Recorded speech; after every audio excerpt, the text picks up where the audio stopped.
So it really doesn't matter how old you are. The lure of the opportunity to wipe the slate clean and start over is a universal draw. In Gordon Korman's latest Restart, we meet a kid who is literally given that opportunity. He falls at the very beginning of the story off of the roof of his house. And fortunately, his shoulder takes the brunt of the impact, so his neck isn't broken and he isn't killed or paralyzed. But the concussion has caused amnesia. So for Chase Ambrose, the world is completely new. He doesn't know anyone in his life. He doesn't know anything that's happened to him up in this point. He has all of his functional memory and he can live a normal life except for the fact that he has a giant gaping hole as far as remembering who he is, what he did, what his life was about, or really anybody in the world that he knew before he fell.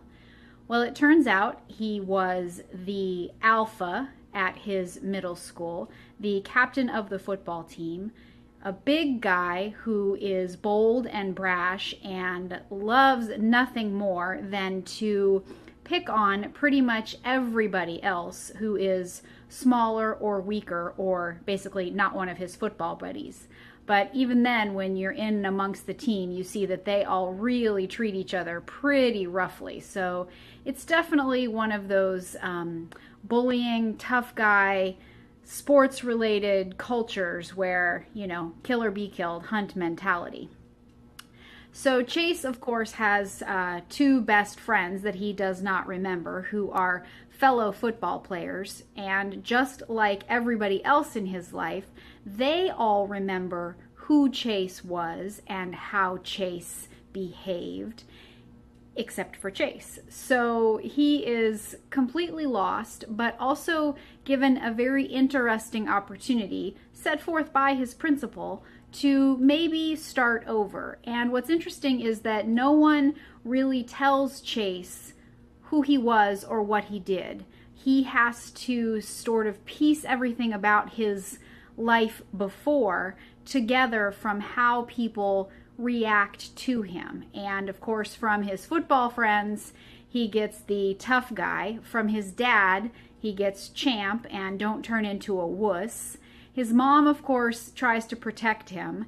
And then pretty much everybody else in the world is deathly afraid of him, shies away from him, tries to stay out of his way, or hates him.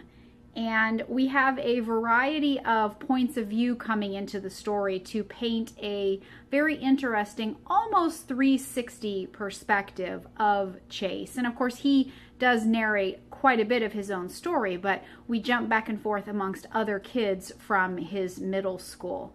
But there are a couple of mysteries about some things that happened before or in 7th grade, I guess, or up to 7th grade, before this book begins at the start of 8th grade, that we're only beginning to piece together. And I like the fact that we are getting allusions to them and hints to them, but in that way, like Chase, we're trying to figure out who this guy is, and is he really getting an opportunity to reform and start over? Is the conscience that he maybe never had before now suddenly on?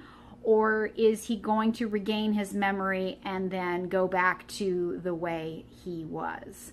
So there's one kid that his name is Joel. He is a piano prodigy, and apparently he was the relentless victim of Chase and his friends' bullying, to the point where Joel is now at a private school. He doesn't go to the same middle school anymore. He's at a boarding school in Connecticut. And Joel's sister has taken it upon herself to pretty much hate Chase's guts and do what she can to prove that he isn't going to and hasn't and can't change. So we don't know exactly what happened with Joel. I think it's something bigger than what they've already referenced, but we're going to have to wait and see. And then there is another issue about the fact that Chase and his two football best friends were doing community service at a retirement community because of what happened with Joel. And from one of the friends, Aaron, we get the idea that the guys did something or stole something from one of the residents, and Bear and Aaron think that Chase knows and remembers what it was, and they're trying to suss it out of him without giving away maybe what happened, just in case he doesn't remember, because the new Chase is a goody two-shoes. And that's the interesting part, is that we have a guy who now, with this new perspective, a blank slate, he's not really interested in hanging out with all the kids that he hung out with before. He thinks they're kind of basically jerks. And he's got a lot more tolerance for, interest in, hobbies and things that might relate to a number of the kids that used to be his nameless, faceless victims. So it's a very interesting way to put together a story, not entirely new or original, but when you're given the opportunity to start anew, really, who wouldn't take it? Thanks for joining me for this page 100, and I'll look forward to seeing you next time. And I promise I'll remember you. Take care, book friends. Bye.